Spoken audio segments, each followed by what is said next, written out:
Hi everyone, today we're going to make a card that's a little bit unusual but great for anybody that maybe hasn't got a lot of stash, or it's still great for anybody who has a lot of stash and they might want to do something different with it.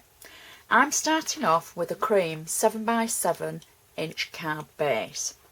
Next I'm going to mat a coordinating colour onto the centre of the card. Now this is actually out of my scrap box, but it matches the sentiment that we're going to use. So I'm just going to pop that in the centre of the card. So I think roughly about there. I've used a sticker for my sentiment because I think stickers are great, and I know they're going out of fashion. However, you can still do so much with them, and they should be as popular as ever. I know they're not. People like ready-made sentiments and things and to stamp them, but stickers, so many of us have got drawers full of stickers, so let's bring them back and use them.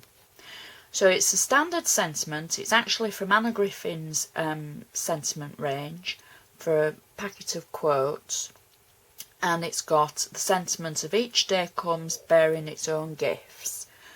So it's in cerise pink and the outline is an ivory gold colour, and that's why I've gone for the cerise in the middle. Now what I'm going to do is I'm literally just going to stick this to the centre of the card like so. Not using anything special, just sticking it down. Next, what I've done is I've cut out a square of cream paper, and the square was the same size as the height of the card, like so. Can you see where I'm getting at? So there's actually two squares. One's slightly smaller than the first, but they're no bigger than the height of the card. So the second square is the one that's the same size, and you cut those out twice, so that's the same height of the actual card itself. You're going to cut them out twice, and then you're literally going to stick them around the edge of the card with the points going inwards. So it doesn't matter what order you put them on, as long as they go all around the edge of the card with the point going inwards. I actually think this is quite a fun card because the end result is quite unusual, and it is ideal to be able to use your scraps up for the squares that you make. So keep going around the edge, popping them on like so. Now if you haven't got a die cut, or you can't cut in a straight line, don't worry, because I've got something that's going to cover up wonky lines. So that's your first set of squares going around the card. Next we cut two that were slightly smaller, if you remember, when I got them the wrong way around, showing you them. So we're going to do exactly the same with this. We're going to put the slightly smaller one on top of the bigger one, going all the way around the edge like so, and just follow it round. So you're basically layering them as you would mat and layer, but you're only sticking them at one side, which is the card side, like so, and we'll just pop the last one on. So then next, what you want is something sharp,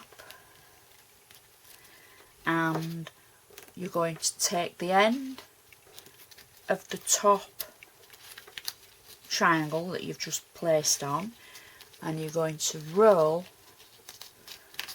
it like so, And you're going to do the same all the way around, and just take it back a couple of inches, like so. And this bit will take you a minute or two just to get them all done, like so. And last one for this size. There we go. Next you're going to do the same for the larger triangle and roll it in. So you've got 2 curls, and you're going to do the same for all of the triangles you've just put on, like so. And if you can see what it's revealing underneath, there we go. And the curls are quite tight, they'll hold their shape because you're stretching the paper to be able to take the shape, like so. So that's all of our curls done. Now I did say I've got something to hide the edges. So I've used a Martha Stewart punch and I've made 4 borders to go on the side of our card. I've literally used the rope design and I've added pearls in the centre of it, and I'm literally just going to add a little bit of glue,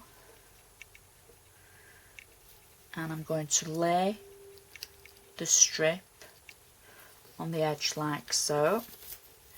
I'm going to do exactly the same for the other side, and add a bit of glue like so, and pop that one on, and that will cover your corners and the edges. So I'm just going to snip these and then put the other 2 remaining edges on. So I'll just turn that round. So a bit of glue, and then I've also got something for the corner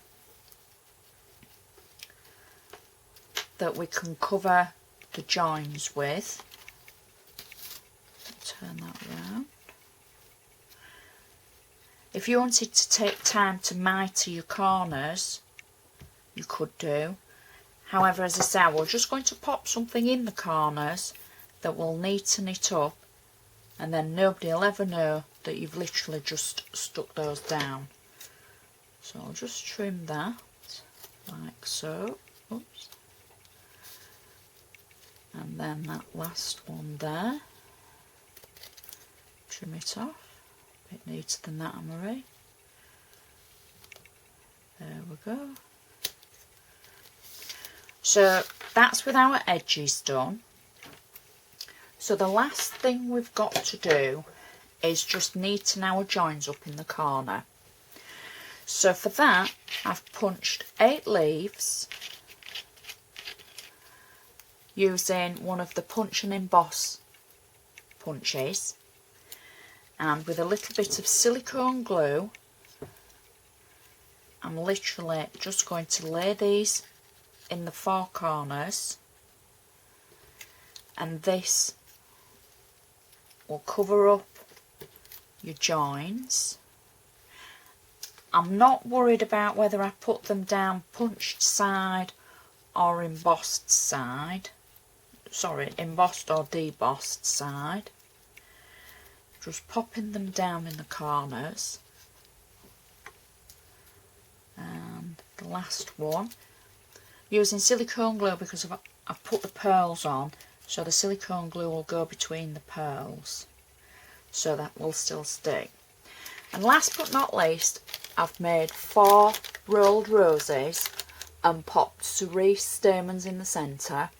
And I'm just going to put these on top of our leaves like so, one in each of the 4 corners, and then that takes care of our joins for the border. And the last one, there we go.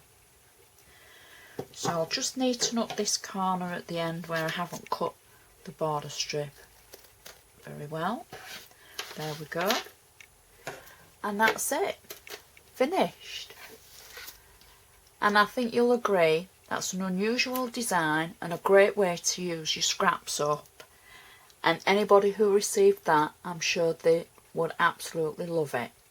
I'd like to thank you very much for watching, and I'll see you next time.